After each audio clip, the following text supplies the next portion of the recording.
Okay, everybody, welcome to this really special Q&A with the filmmakers from Straight Up. Really excited to have them part of this live stream and for them taking time out of their schedule and their quarantine to do this. First, I'd like to introduce producer of Straight Up and Doylestown-native Ross Putman. Hey, Ross, how's it going? Hey, glad to be here. I'm in Los Angeles, but I am in your homes, hopefully. And then next, I'd like to introduce the director, writer, and star of Straight Up, James Sweeney. How's it going, James? I'm good. How are you? Doing good, doing good. So I just have one question, and then I'll let you guys go at it. Could you guys tell us what are some of the media, movies, TV shows that you guys been viewing during quarantine? Go for it, James. You know, I've oddly not been watching very much lately. I just did finish watching Homeland though, season 8, the finale. So I'm a little bit mixed emotions about that. If anyone watches Homeland in the comments, shout out for Carrie's cry face. That's the last thing that I've seen. I've been watching a lot of movies from the 80s and 90s that I either was too young to remember or just missed. So that means everything from Beverly Hills Cop, which I had not seen since I was very young, all the way through to Con Air with Nicolas Cage. So I've just been on kind of a big studio movie kick of just kind of popcorn films and seeing how they're going. And it's just interesting to see what those films look like 20 or 30 years later. And a lot of them actually hold up way better than expected. So that was cool. Very cool. And anybody out there watching right now, start sending your comments and your questions for both James and Ross. They definitely want to get as many questions in as we can in this time period. So yeah, just start sending them in. Cool. I did also watch 28 Days Later. I just which I thought. Speaking of viruses, great. Yeah. Well, you know, I'm happy to kind of jump in here. You know, as the producer of the movie, I'm maybe a little closer to it than most, but you know, and I know James pretty well, but I also get to hear some of the questions that he gets asked all the time. And I'm hoping that maybe these are some ones he's not used to getting. So I'm going to start with something just I think is really always interesting to talk about. I think, you know, people say that a movie is written a few times. One is when you write it, then you make it, then you edit it. And you wind up with something that doesn't always look like what you set out to make. But, you know, James, this movie has so many precise, specific moments in it of dialogue and framing that is obviously part of your vision for it. But was there something in the movie that particularly stood out to you as exactly how you pictured it in your head when you actually made it? Was there anything that when you saw it, you were like, oh, that's exactly it? Yeah, that's a good question. And I know exactly the answer. It was day 2 of filming. And after that day, I'm like, oh, wow, this is like literally what I've dreamed in my head is coming true. Day 2 was when we filmed at the diner. And I'd say it was more the first diner scene, which is where Todd is having his conversation with Meg and Ryder, the whole banter of like, oh, I want to fuck some pussy. And that whole scene, like the straight on of it. And that was actually the very first scene I wrote of the film as well. And it's probably the scene that has changed the least dialogue wise from because I started writing this in 2013. So to have that have been pretty much steadfast for 7 years and then to actually film it and then edit it the way I think I always imagined it, that was kind of surreal to oh, this is really from my head and now it's real. So that it would be that scene. Yeah, that's awesome. This is a question I've heard you answer a few times, and by the way, I see some comments in here. We'll get to everyone's questions that are asking. I'm just going to ask James one more. My mom has chimed in, by the way. I appreciate that, Mom, with a question. How did you come to find Katie and who's Rory in the film, who's so amazing, and how did you convince her to do this movie? Well, I didn't have to convince her too much. I think she had to like, it was a low budget movie, so she had to make sure she could like, it'd be worth her time. So there was a little bit of a vetting process, but our casting process was, so I used to work in casting as my day job. And then our casting director, Jessica Monks, she had given me my first job in LA. And then this was her first feature that she got full solo credit on. So that was sort of kismet that we were able to do that together in full circle. And she's also the reason, because the office that I used to work at cast fresh off the boat, she's also the reason we got Randall Park to play my father. But in terms of Katie, I because we knew we didn't have a film unless we had a Rory to play opposite me, and I couldn't even commit into playing the character of Todd until because the chemistry has to be there, and if the chemistry is not there, then the film falls flat on its face. So I was really anxious throughout the casting process, and we finally put down a breakdown, and a breakdown is for those who don't know, it's like a casting call, and because the role is struggling actress in her 20s, you get a lot of submissions. I think it was over 3,000. And Katie wasn't one of them, but I had her on a list of actresses that I had admired in some of their other work, but I didn't know she was funny because I hadn't seen her do any comedic work at that time. But they sent over a couple of her scenes from this TV show on FX called Man Seeking Woman that I thought was really brilliant and showed her versatility.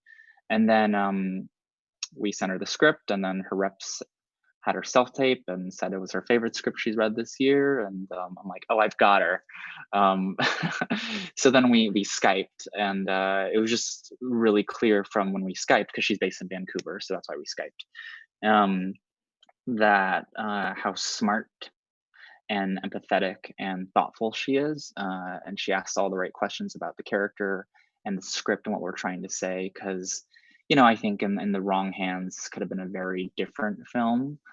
And she wanted to make sure that we were making it for the right reasons, and I really admired that about her. And she, I felt like a partner in crime, and that's what I was really looking for. On my end, James sent me the link to her audition and said, "What do you think?" And he hadn't sent me anyone else's audition, so I had to assume that he liked this person. But I tried to go into it open-minded, and the second she started delivering the lines that I had read, that James had written, I was convinced. So we were lucky to find her, and even luckier that she wanted to do the film. Okay, so we have a number of questions coming in. So Grant, thank you. James, Grant wants to know, what comedies influenced you?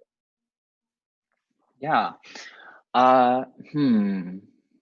So the film is definitely an homage to the old screwball comedies like the 30s, such as Bring Up Baby, His Girl Friday, and more recent screwball comedies like Moonlighting, or obviously Gilmore Girls.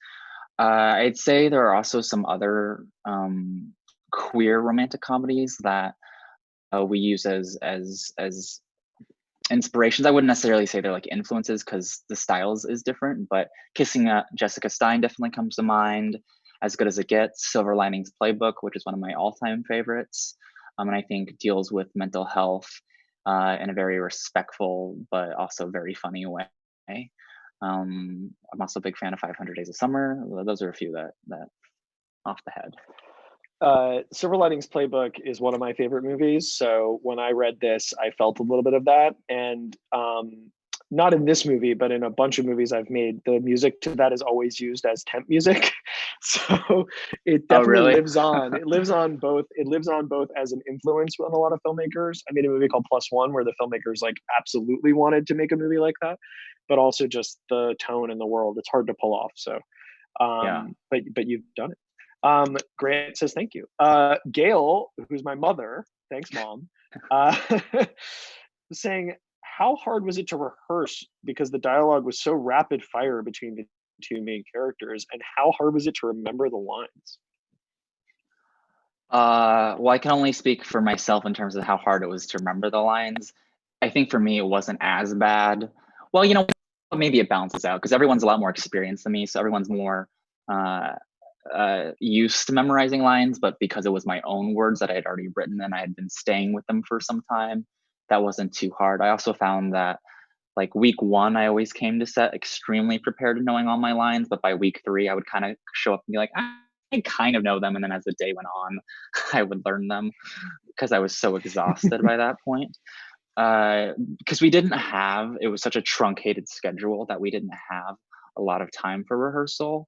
I did travel to Vancouver to meet Katie, and we did rehearse, but it was also more about familiarizing ourselves with each other to create that chemistry, because she's not somebody who, as she's worked primarily in TV, although she's done theater as well, she doesn't need as much rehearsal as I wanted because she's a little bit more instinctual. And what she describes herself as like you tell her to play emotion and she can play it. She's an empath, and just you can like hit a target in a very specific way that I cannot do it. For me, I tend to feel like the more I do something, the better I get. So we were trying to like find a way to like merge our approaches. So we didn't rehearse too much, also just because we didn't have time. And then with the other cast, we combined a day of rehearsal with our costume fittings. So that was me, Dana Jory, who plays Meg, James Scully plays Ryder, Brendan Scannell, who plays Jerry, and Josh Diaz, who plays Zane. All 6 of us were just trying on different wardrobe in my apartment, while also like reading whatever lines we could when the other person wasn't getting fitted. So, we had to do a lot of multitasking just because it was very low budget, and we couldn't afford like rehearsal dinners, which is what I would have loved to do. That's usually how it goes on independent films. Yeah. But and then one other question, by the way, thanks for that question, Mom. We have a few more. So how long have you had the idea for this film, and what was the process of writing it like? I think like how long did that take? How much did you revise? All those kinds of things. Yeah. So I wrote the first. Oh, actually, I'll give you a little bit more info since we've got time, and I don't think I told this story before publicly. So I was working at a reality production company at the time, and I submitted the first 10 pages for the Outfest, which is the Los Angeles LGBTQ film festival. It's like the biggest queer film festival in the United States. They have a screenwriting lab. And so I submitted the first 10 pages and got to like the second stage, where they then asked for the full script. But I'd only written 50 pages of the script, or like 60 or something like that. And they're like, and we want it tomorrow. And I'm like, oh, well, you said originally it was going to be due this date. So can I have more time? Like, we'll give you a week. So I asked my boss if I could take a week off of work so I could write the rest of the script. And I wrote 10 pages a day for like 6 days straight, which I've never done since then. I don't recommend it, and just like vomited out this like really long draft. And I think the first draft ended up being like 150 pages, which is way too long. It was so much dialogue. But then I got to the finalist stage, like the top 10, and then they only pick 5, but I didn't do very well in the interview and they didn't pick me. But then we premiered there like 7 years later, so it all worked out. But in terms of the writing process, yeah, it was a lot of like sort of narrowing it down. And I think once I had sort of gotten like, I guess, the vomit draft out of the way, then it was sort of refining the characters, and also developing a visual language, because on the page it very much reads like a play. But figuring out, because I always knew that I wanted to direct it, as well as star in it, that I was sort of like narrowing in on the process of, well, this is what's on the page, but here's how I'm going to elevate it visually. So I don't know if that answers your question. Yeah, I think. But there's a story. The only follow-up I'd say to that is, because the movie has so many people that feel, despite being so heavy on dialogue, so much of what's happening feels effortless, I think, for many of the actors, where it's just built into who they are, and the lines almost fall out of them sometimes. How much of what we see on screen is scripted versus how much is improvised? I'd say it was like 98% scripted. two actors specifically, James Scully and Brendan Scannell, who are very funny and good at improvising. Some of their ad libs made the film. Like during the spanking part, like a lot of that was not specifically scripted. I'm trying to think of any other lines. The line where I say, "Can I go inside now?" That's something that was that it was just so hot outside and sunny, and I just wanted to go inside, and it felt in character. But pretty much everything else was scripted as is. Yeah. Okay, we have another question, which is, so Shannon really loved all the mid-century sets and homes, and she was wondering what your process was for choosing locations. And she said, obviously, symmetry was a must, which I agree with. But yeah, what was the process like of actually building the world of this film? Yeah, another good question. Really hard, especially you should never do a low budget romantic comedy because I like to say that Todd and Rory imagine their lives to be this big studio romantic comedy, but they're actually living in an indie film. And so that's sort of like what it felt like when we were trying to create this very specific aesthetic, because we didn't have unlimited resources to design the sets exactly as we wanted. So it was really about finding homes or Airbnbs or whatever that were really already set up in a way that was close enough to what we wanted. So it would require minimal set dressing because we didn't have the time or the money to spend all that. So yeah, I'd say that was probably the hardest thing of pre-production, finding locations, because we also didn't have a location manager.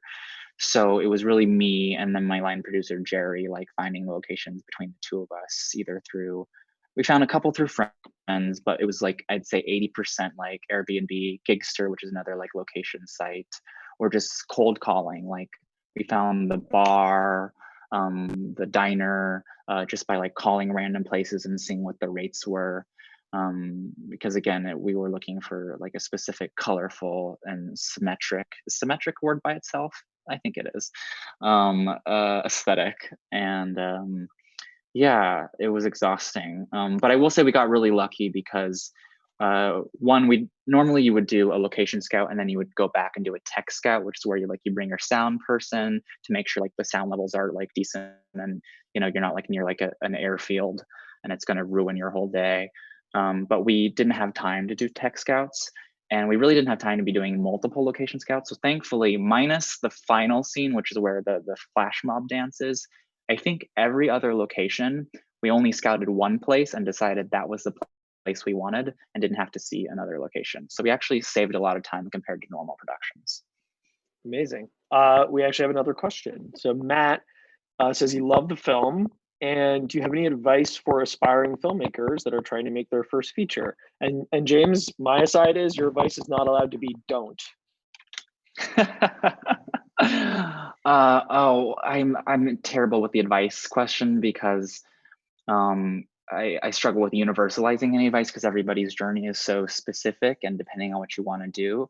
Like, because for me, I was trying to be a first-time writer, director, and actor in my first feature. That presented a lot of hurdles that maybe another filmmaker wouldn't have, hopefully. Because it just, it's one thing to have one risk, but then when you add on two others, it's a lot more difficult for financiers to gamble on.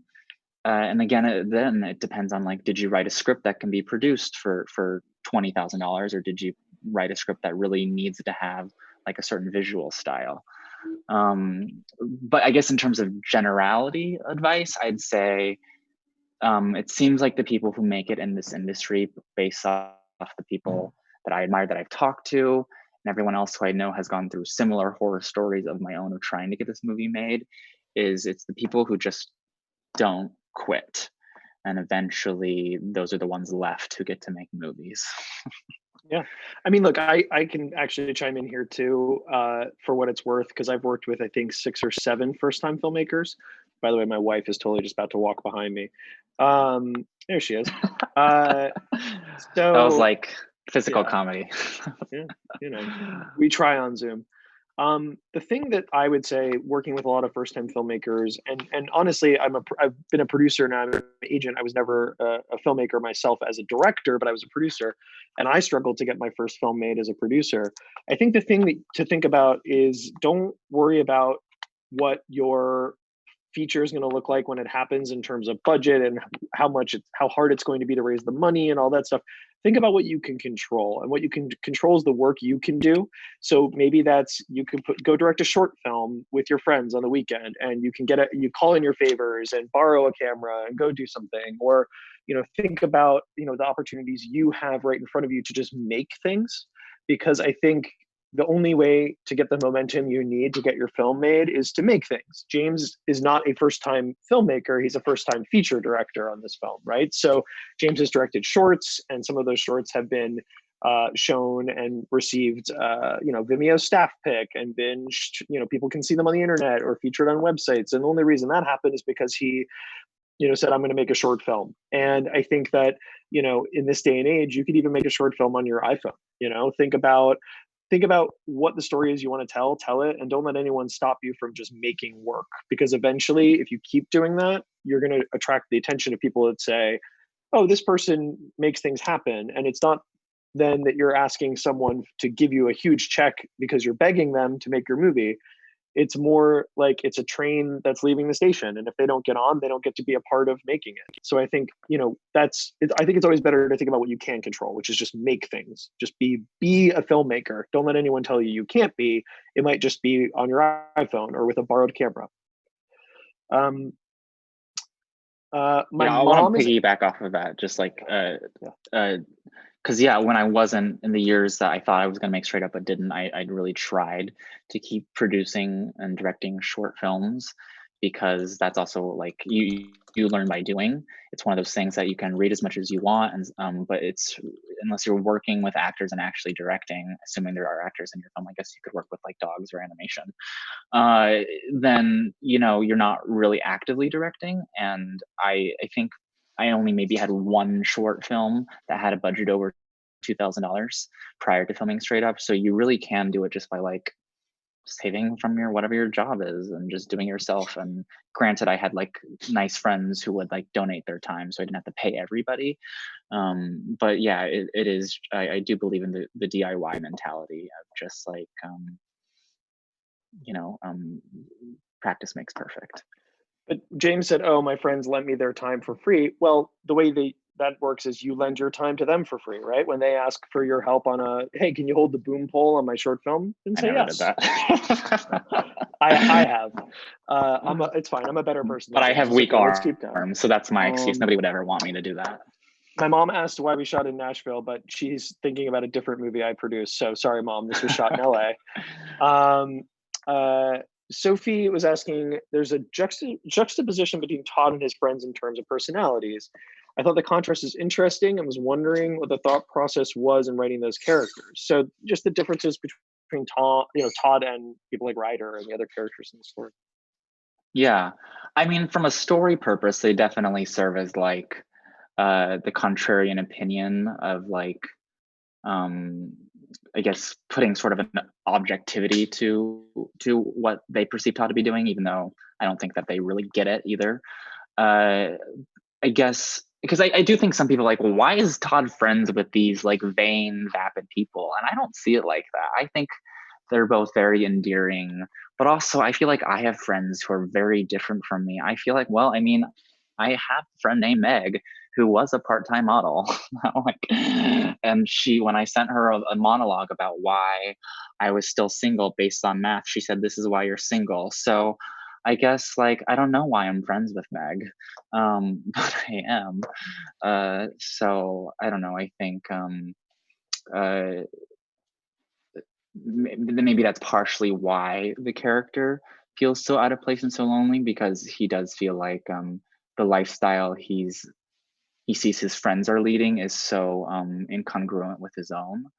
And I think that can create some cognitive dissonance and feeling like, oh, maybe I'm not normal, or maybe I'm not deserving of love. But yeah, I don't know if that fully answers your question. I think that was pretty good. Looking at the question, I think you did. Okay, so we have one more question right now. By the way, Matt says, thank you for the advice. He was the one who asked about advice for the first feature. Shannon was asking also, when you were writing the movie, did you always know the ending, or is that something that changed throughout the process of writing, rewriting, and making the movie? Yeah, good question. Yes and no. So the ending did change actually after we shot. We added the, I guess, I consider it an epilogue because you've got that long space of black. But I always knew that I felt neither narratively satisfying for them to like completely break up or for them to like get married. So for me, I always wanted to end on a note of optimistic ambiguity. Yeah, so originally the ending was when it cuts to black of Rory like half smiling, and then you're not sure what happens after that.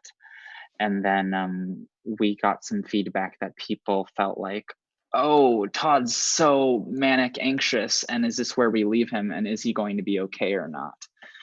Because I never thought of it from that point of view. So the reason we added the scene, what is now the final scene, is because we wanted to make everyone understand that these characters are going to be okay, and that their journey isn't over. They're still, you know, regardless of who you think is with who at the end, and we leave that open for interpretation. And that is an answer I will not answer. But that these characters, Todd and Rory, will still remain a part of each other's lives, and that's ultimately what's the most important. We don't have any more audience questions, but I'm going to ask one last thing of you, James, which is, if you had to put a percentage on it, how similar do you think you are to Todd? I'm a Todd 2 out of a scale of 6, maybe a 3 on a bad day. So in percentages, that would be, what is that? 34% to 50%. Okay. Does cashmere factor into it or no? I don't own any cashmere, so. Cool. Well, I think that's all the questions we had from the audience. But thank you everyone so much for watching. Yes, thank you everybody for supporting your local movie theaters and supporting you know, the great work that everyone's doing on the side of Renew with, you know, Ambler and County and all the theaters at bringing, you know, really special and really, you know, movies that don't get seen in every theater. They bring such good movies to Southeast Pennsylvania and New Jersey. So thank you all for supporting them. It really means a lot to us, and thank you for supporting the film. Yeah, and thank you. I'm just trying to back in, but thank you to James and Ross again for doing this Q&A. And also, we've been getting a lot of great feedback on Straight Up from our audience. So yeah, we're really happy to have you guys a part of this tonight and to be showing your film at our theater. So thank you again, and thank you to everybody that were asking questions in the live chat. And tell your friends, tell people to watch the movie. Yeah, I have family in Hatboro, Pennsylvania, and some Philly as well. Yeah. So I've been sending people to you too. So. Great. Cool. Okay, well, everybody, take care. Have a good night, and thank you again. Thank you. Stay safe, everyone.